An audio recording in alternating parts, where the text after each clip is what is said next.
தமிழ்நாட்டில் கேந்திர வித்யாலயா பள்ளிகள் இருக்குது. கேந்திர வித்யாலயா பள்ளி நீ ஹிமாச்சலில் வச்சிருக்கிற, உத்தரப்பிரதேசில் வச்சிருக்கிற, அங்கெல்லாம் தமிழை சொல்லிக் கொடுன்னு நாங்கள் கேட்கல. அதை கேட்போம், அது எங்களுடைய உரிமை, அது வேற.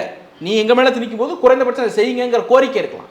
ஆனால் தமிழ்நாட்டில் இருக்கக்கூடிய கேந்திர வித்யாலயா பள்ளிகளில் குறைந்தபட்சம் தமிழை ஒரு பாடமாக வைங்க கேட்கக்கூடிய உரிமை தமிழ்நாட்டுக்கு இருக்குல்ல. நீங்கள் தானே சொல்கிறீங்க தமிழுக்கு முக்கியத்துவம் கொடுக்கறது, தாய்மொழிக்கு முக்கியத்துவம் கொடுக்குது, மாநில மொழிக்கு முக்கியத்துவம் கொடுக்குது. எது? NEP 2020 நீங்கள் தானே சொல்கிறீங்க. அப்போ NEP 2020 இம்ப்ளிமெண்ட் பண்ணுன நவோதயா பள்ளிகளில் எத்தனை தமிழாசிரியர்களை வைத்திருக்கு? தமிழா சொல்லிக் கொடுக்குறது இல்லைன்றீங்களா? இல்லை, தமிழ்நாட்டில் கேந்திர வித்யாலயா பள்ளிகள் இருக்குங்க. கேந்திர வித்யாலயா பள்ளி ஏறக்குறைய 49 ஸ்கூல் இருக்குது தமிழ்நாட்டில் மட்டும் நினைக்கிறேன். ஒரு RTI டாக்குமெண்ட் இருக்குது 21-22 போட்டது, NEP இம்ப்ளிமெண்ட் பண்ணப்பட்ட பிறகு போட்டது.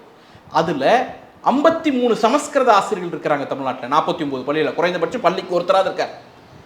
ஹிந்தி ஆசிரியர்கள் 110க்கு மேலே இருக்கிறாங்க. தமிழ் ஆசிரியர்கள் ஒருத்தர் கூட இல்லை. இப்போ கற்றுக் கொடுக்கவே ஆள் இல்லைங்கிறப்ப எப்படி அது ஒரு பாடமாக இருக்கும்? இங்கிலீஷ் படித்த வந்து சமஸ்கிருதம் படிக்கிற ஆசிரியர் வந்து தமிழில் கற்றுக் கொடுக்க போகிறாரா?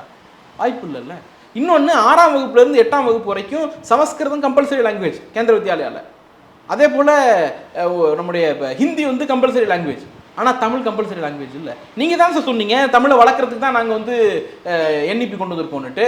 உங்கள் கட்டுப்பாட்டில் இருக்கக்கூடிய பள்ளிக்கூடத்தில், அது ஏற்கனவே அமல்படுத்தின பள்ளிக்கூடத்தில் ப்ரூவ் பண்ணி காட்டுங்க.